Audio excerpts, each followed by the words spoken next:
പുതിയ സർക്കാരിന്റെ ശൈലികൾ ആശങ്ക ഉണ്ടാക്കുന്നുവെന്നും രമേശ് ചെന്നിത്തലയെ മൂന്നാമനാക്കിയത് ഗൗരവതരമെന്നും വി മുരളീധരൻ.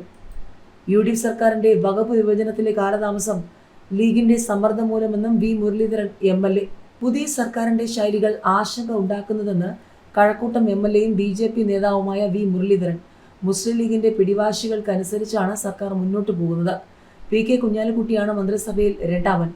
ആഭ്യന്തരമന്ത്രി രമേശ് ചെന്നിത്തലയെ മൂന്നാമനാക്കിയതിലൂടെ നൽകുന്ന സന്ദേശം വളരെ ഗൗരവതരമാണെന്നും വി മുരളീധരൻ പറഞ്ഞു. 21 അംഗ മന്ത്രിസഭയിൽ 12 പേർ ന്യൂനപക്ഷ സമുദായത്തിൽ നിന്നുള്ളവരാണ്. ന്യൂനപക്ഷത്തെ പരിഗണിക്കുമ്പോൾ ഭൂരിപക്ഷത്തെ അവഗണിക്കരുത്. സമുദായ നേതാക്കളുടെ തിണ്ണ നിരങ്ങില്ലെന്ന് പറയുന്ന VD സതീശൻ ബിഷപ്പ് ഹൗസിൽ പോവുകയും ജമാഅത്തെ ഇസ്ലാമി നേതാക്കളുമായി ചർച്ച നടത്തുകയും ചെയ്യുന്നു. NSS SNDP നേതൃത്വങ്ങളോട് മാത്രമാണോ മുഖ്യമന്ത്രിക്ക് അവമതിപ്പെന്നും വി മുരളീധരൻ വാർത്താ സമ്മേളനത്തിൽ ചോദിച്ചു. ശബരിമല നാമജപ പ്രതിഷേധത്തിലെ മുഴുവൻ കേസുകളും പിൻവലിക്കണമെന്നും വി മുരളീധരൻ ആവശ്യപ്പെട്ടു. സന്നിധാനത്തെ സ്വർണ്ണക്കൊള്ളയിൽ അന്വേഷണം ഉടൻ പൂർത്തിയാക്കണം. രാഷ്ട്രീയ നേതൃത്വത്തിനടക്കമുള്ള ബന്ധം പുറത്തു കൊണ്ടുവരണമെന്നും അദ്ദേഹം ആവശ്യപ്പെട്ടു.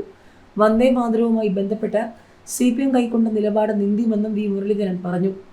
ദേശീയ ഗീതത്തെ തള്ളിപ്പറയുന്നവർ രാജ്യവിരുദ്ധതയാണ് പറയുന്നത്. അങ്ങനെയുള്ളവരെ എന്ത് പേരിട്ട് വിളിക്കണമെന്ന് ജനം തീരുമാനിക്കുമെന്നും വി മുരളീധരൻ പ്രതികരിച്ചു. തിരുവനന്തപുരം നേമത്ത് 24 മണിക്കൂറും പ്രവർത്തിക്കുന്ന MLA ഓഫീസ്.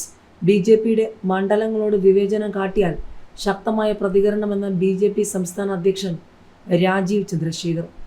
നേമം മണ്ഡലത്തിൽ 24 മണിക്കൂറും പ്രവർത്തിക്കുന്ന ആംബുലൻസ് സേവന സൗകര്യം ഉൾപ്പെടെയുള്ള MLA ഓഫീസ് ജൂൺ ആദ്യവാരം പ്രവർത്തനം ആരംഭിക്കുമെന്നും വികസന കാര്യത്തിൽ സംസ്ഥാന സർക്കാർ BJPയുടെ മണ്ഡലങ്ങളോട് വിവേചനം കാണിച്ചാൽ ശക്തമായ പ്രതികരണം ഉണ്ടാകുമെന്നും നേമം MLA രാജീവ് ചന്ദ്രശേഖർ.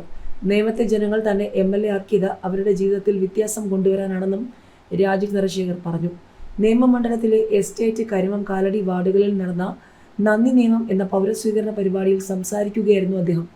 എല്ലാ ആഴ്ചയും 2 ദിവസം MLA ഓഫീസിലും 1 ദിവസം BJP സംസ്ഥാന ഓഫീസിലും ജനങ്ങൾക്ക് നേരിട്ട് കാണാനുള്ള സൗകര്യം ഉണ്ടായിരിക്കുന്നതാണ്. പുറമെ ഫോണിലൂടെയും ഇമെയിലിലൂടെയും തന്നെ ബന്ധപ്പെടാനാവുമെന്നും രാജീവ് ചന്ദ്രശേഖർ പറഞ്ഞു. എല്ലാ 2 മാസം കൂടുന്തോറും വാർഡ് തല ജനസമ്പർക്കങ്ങൾ മേയറെയും ഡെപ്യൂട്ടി മേയറെയും അതാത് വാർഡ് കൗൺസിലർമാരെയും ഉൾപ്പെടുത്തി നടത്തും. നേമത്ത് വികസനം കൊണ്ടുവരാൻ തിരുവനന്തപുരം നഗരസഭ, സംസ്ഥാന സർക്കാർ, കേന്ദ്ര സർക്കാർ എന്നിവയോട് ചേർന്ന് പ്രവർത്തിക്കുമെന്നും അദ്ദേഹം അറിയിച്ചു. നേമം മണ്ഡലത്തിലെ കുടിവെള്ള പ്രശ്നം, മാലിന്യ പ്രശ്നം, വെള്ളക്കെട്ടിനുള്ള പരിഹാരം എന്നിവയിലായിരിക്കും തൻ്റെ ആദ്യ ഇടപെടൽ ഉണ്ടാവുക എന്നും രാജീവ് ചന്ദ്രശേഖർ കൂട്ടിച്ചേർത്തു. ജനാധിപത്യത്തിൽ പൂട്ടും താക്കോലും ജനങ്ങളുടെ പക്കലാണെന്നും നേമത്ത് വരാനിരിക്കുന്നത് വികസനത്തിൻ്റെ നാൾ വഴികളായിരിക്കുമെന്നും തിരുവനന്തപുരം സിറ്റി ജില്ലയിൽ നിന്ന് 2 MLAമാർ ഉണ്ടായതും കോർപ്പറേഷൻ ഭരണം ലഭിച്ചതും തിരുവനന്തപുരം നഗരവാസികൾ BJPയിൽ അർപ്പിച്ച വലിയ വിശ്വാസത്തിൻ്റെ തെളിവാണെന്നും പരിപാടിയിൽ സംസാരിച്ച BJP സിറ്റി ജില്ലാ അധ്യക്ഷൻ കരമന ജയൻ പറഞ്ഞു.